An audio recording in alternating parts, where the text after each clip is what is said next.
সোনারপুরে। আমরা কবিতা লিখি না, আমরা রাস্তায় চলি তো, আমরা কবিতা নাটক ফটক লিখি না, আমরা নাটক কবিতা লিখি না যে তাদের ফ্যান হয়ে যেতে হবে। আমরা রাস্তায় চলি। হামলা হয়েছে, যে হামলাটা হয়েছে এটা আজকে পশ্চিমবাংলার ললেসনেস কোন জায়গায় সেটা প্রমাণ করে দিল। ললেসনেস কোন জায়গায়? অভিষেকের সিকিউরিটি আগে তুলে দিয়েছিল, একটা জেড প্লাস সিকিউরিটি। অভিষেক চোখে তো জানেন অপারেশন, চোখ সুস্থ চোখ নয়, আজ তাকে সেইখানে আঘাত করা হয়েছে। চোখকে উদ্দেশ্য করে ডিম ছোড়া হয়েছে, ইট ছোড়া হয়েছে। এটা কি পশ্চিমবাংলার রাজনীতি? আজ পর্যন্ত কোনোদিন দেখেছেন? বলছে মানুষের অ্যাঙ্গার। আরে মানুষের অ্যাঙ্গার কি? মানুষের অ্যাঙ্গার যদি না থামাতে পারো তাহলে তুমি পশ্চিমবাংলা থেকে, তুমি সরকার থেকে রিজাইন করে যাও। আমি ধরে নিচ্ছি তর্কের খাতিরে ভুল হয়েছে কিছু, তা বলে এইভাবে মেরে ফেলবে নাকি? 2000 লোক আমার পিছনে পিছনে 1000 1500 বিজেপির লোকরা দৌড়বে? কোন ললেসনেস জায়গায় চলে গেছে? যারা এই জায়গা আটকাতে পারে না তাদের একদিনও গদিতে থাকা উচিত না,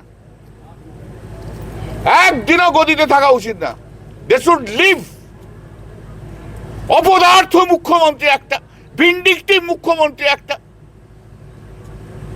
স্ট্রবার্ন মুখ্যমন্ত্রী একটা, অটোক্রেট মুখ্যমন্ত্রী একটা। ওর মধ্যে একটা রাগ রয়েছে অভিষেকের ওপর, তৃণমূলের ওপর, তাদেরকে খতম করতে হবে। বিজেপি বিরোধী দল তৃণমূল কংগ্রেস তাকে রাজনীতি করতে দেব না, এটাই হচ্ছে তার policy. Complete lawlessness, complete lawlessness আজকে পশ্চিমবাংলায় রয়েছে। মানুষ দেখছে। আপনারাও তো সাংবাদিক, দীর্ঘদিন ধরে সাংবাদিকতা করেছেন, কোনোদিন পশ্চিমবাংলায় এই হাল দেখেছেন? আজ পশ্চিমবাংলায় 1 মাসও হয়নি, 21 দিনে 22 দিন না 23 দিন, তার মধ্যে এই অবস্থা। এটা অপদার্থ সরকার বসে রয়েছে পশ্চিমবাংলায়, ভিন্ডিকটিভ সরকার। দিলীপ ঘোষ বলছে এবারে পুরসভা এবং পঞ্চায়েতগুলো দখল নেবে। দেখো, ওদের গুন্ডামির কাছে তো কেউ পারবে না। এরা গুন্ডামির চূড়ান্ত জায়গায় আছে, ভবিষ্যতে মানুষ বুঝে নেবে।